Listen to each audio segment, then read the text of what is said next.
Peggy 3. As the introduction of Football Manager Classic is a real landmark event in the series' history, we're going to spend a little more time discussing it than we will with some of the other new features in FM13.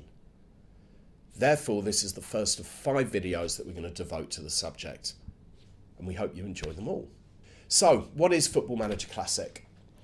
Football Manager Classic, or FMC as I'm now going to call it, is a whole new way to play Football Manager. It's not a new game as such, it still features the same exhaustive database of players and 3D match engine that millions of players around the world have come to know and love in the full fat version of the game. It's simply been redesigned so that it's now quicker to play. Or, to put it another way, FMC is Football Manager for people without a lot of time on their hands.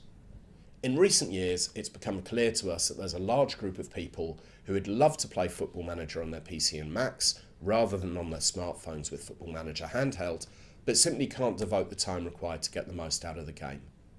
In fact, now that they have families and other commitments, even some members of the SI team have found themselves in this position as we've been growing up.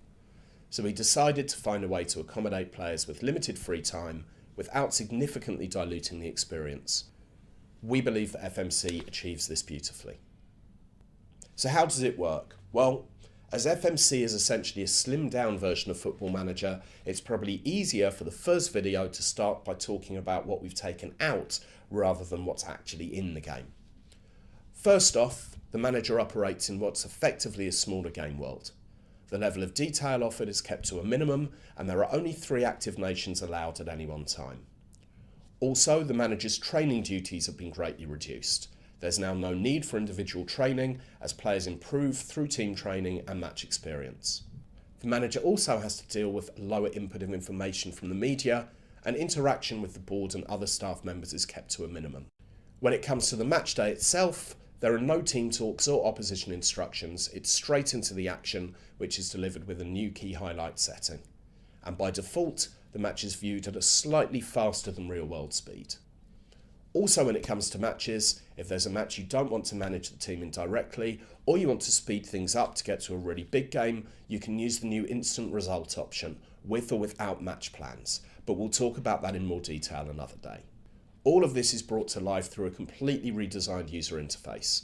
We've reduced the level of competition, player and team statistics the manager has to contend with, and these are presented on a vastly reduced number of screens. The whole look and feel of the game has changed, and the player can customise many of the screens to change it even further. The result of all of this is that an FMC player should, in theory, be able to negotiate a full season in less than 10 hours of gameplay, and the challenge mode, which we'll look at in another video, will be even quicker than that. Over the course of the next few videos, we'll take a more in-depth look at some of FMC's main features, and I look forward to talking to you about it all then.